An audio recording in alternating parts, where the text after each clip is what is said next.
নবনির্বাচিত মার্কিন president Donald Trump কানাডাকে যুক্তরাষ্ট্রের ৫১তম অঙ্গরাজ্যে পরিণত করার যে ইঙ্গিত দিয়েছেন তা প্রত্যাখ্যান করেছেন কানাডার প্রধানমন্ত্রী জাস্টিন ট্রুডো। এটা কোনোভাবেই সম্ভব হবে না বলেছেন তিনি। এক্সে দেয়া এক পোস্টে ট্রুডো লিখেছেন, কানাডাকে যুক্তরাষ্ট্রের কোনো অংশে পরিণত করার সুযোগই নেই। আমাদের দুই দেশের শ্রমিক ও বিভিন্ন জনগোষ্ঠীর মানুষরা একে অপরের বড় বাণিজ্যিক ও নিরাপত্তা সহযোগী হিসেবে লাভবান হচ্ছেন। ট্রুডো কানাডার প্রধানমন্ত্রী হিসেবে পদত্যাগ করবেন বলে ঘোষণা দেওয়ার পর নিজের মালিকানাধীন সামাজিক যোগাযোগ মাধ্যম ট্রুথ সোশ্যালে একটি পোস্ট দেন ট্রাম্প। সেখানে তিনি লিখেছেন, প্রতিবেশী দেশ কানাডার অনেক বাসিন্দা চান তাদের দেশকে যুক্তরাষ্ট্রের ৫১তম অঙ্গরাজ্য করা হোক। কানাডা যদি যুক্তরাষ্ট্রের সঙ্গে একীভূত হয় তাহলে দেশটিকে কোনো বাণিজ্য শুল্ক দিতে হবে না, করের পরিমাণও কমবে।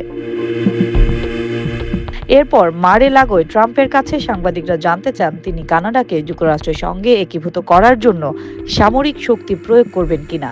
জবাবে ট্রাম্প বলেন তিনি অর্থনৈতিক বল প্রয়োগ করবেন। এর আগে ট্রাম্প কানাডার সীমান্ত সম্পর্কে সাংবাদিকদের বলেছিলেন, সীমান্ত রেখাটি কৃত্রিমভাবে আঁকা হয়েছে। কানাডা তাদের মোট রপ্তানির ৭৫%ই যুক্তরাষ্ট্র সংলগ্ন দক্ষিণ সীমান্ত দিয়ে করে থাকে।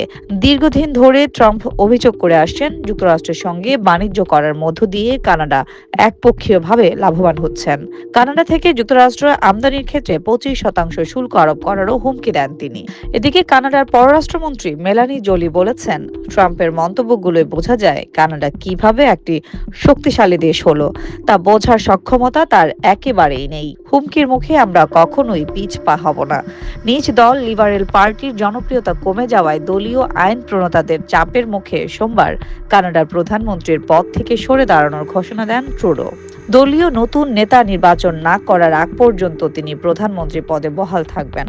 কানাডার বিধান অনুযায়ী আগামী ২০ অক্টোবরের মধ্যে দেশটিতে নির্বাচন হতে হবে। এরই মধ্যে চালানো বিভিন্ন জনমত জরিপে দেখা গেছে বিরোধী দল কনজারভেটিভ নির্বাচনে জয়ী হবে। কানাডার বিরোধী দলের নেতা পিয়েরে ইতিমধ্যে এক্সে দেওয়া পোস্টে ট্রাম্পের বক্তব্যের বিরোধিতা করেছেন। তিনি লিখেছেন, কানাডা কখনোই ৫১তম অঙ্গরাজ্য হবে না। আমরা একটা মহান ও স্বাধীন দেশ।